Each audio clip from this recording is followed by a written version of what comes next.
Y en esa época también yo vi una serie que se llama Nación Z. Cuando tú empezabas a ver los primeros capítulos y mirabas de lo que es capaz la gente, entonces es obvio que sí, por supuesto que vamos a sentir miedo. O sea, el miedo no es malo, ¿verdad? Cómo reaccionamos ante el miedo es lo que tal vez puede marcar la diferencia. Pero como puntualmente estamos hablando de lo que el miedo causa a esta edad, entonces lo que puede suceder, hablaba yo de la pandemia, en de que, o sea, tenés miedos que son miedos o pánicos mundiales. Pero, o sea, creo que la lección que nos quedó es que tenemos que leer más, tenemos que investigar, tenemos que autoeducarnos, informarnos y prepararnos para sobrevivir, porque el ser humano está en constante sobrevivencia. Eso es algo bien importante. En neurociencia, por ejemplo, el cerebro es eficiente, no es exacto.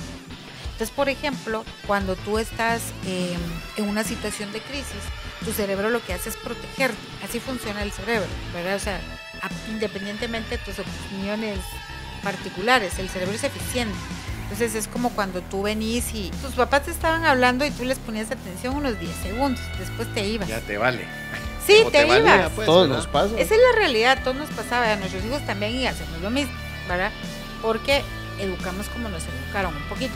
Entonces, el punto es que si tenés miedo, ¿cómo reacciones a esto? Entonces, con temas como la pandemia, como la violencia, ahorita, por ejemplo, ya teníamos muchísimo tiempo que en Guatemala no vivíamos las cosas que estamos viviendo en este momento, en donde ya te volvés a tener miedo, ¿verdad? Entonces, ya empezás a tomar, pero como vivimos en países así, y para nuestra generación es más fácil sobrevivir, ¿verdad? Entonces, pues ya haces otros protocolos, ya seguís otras cosas, ya sabes por dónde irte y todo. Pero entonces, el miedo que produce y las consecuencias que produce son las interesantes, ¿verdad? Entonces, por eso decía yo, ¿quién te enseñó? Porque sí podemos aprender el miedo a nuestros papás. El miedo a emprender, el miedo a emprender y solo trabajar, ¿verdad? Mira, vas a trabajar y no, Dios guarde perderse el trabajo, ¿verdad? Hay miles de maneras de generar plata. Ingreso, pero nos dio miedo, el miedo a que te abandonen, ¿verdad? El miedo a que te abandonen. El miedo al abandono es uno de los miedos más comunes que tenemos, ¿verdad? El miedo al rechazo. El apego. ¿Verdad? Entonces tenés miedo a que te abandonen. Luego decís, son mis hijos.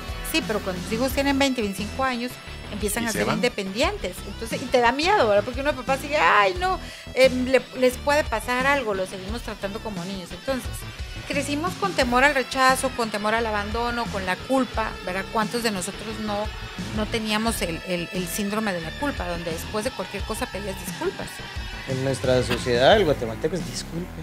Disculpe, me da pena, ¿verdad? Somos sí, muy apenados. Sí, yo di una clase ahí en la facultad de mercadeo sobre neuromarketing.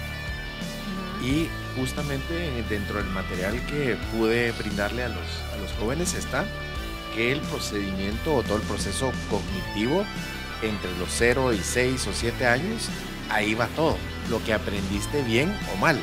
Sí. Y ahí está el miedo.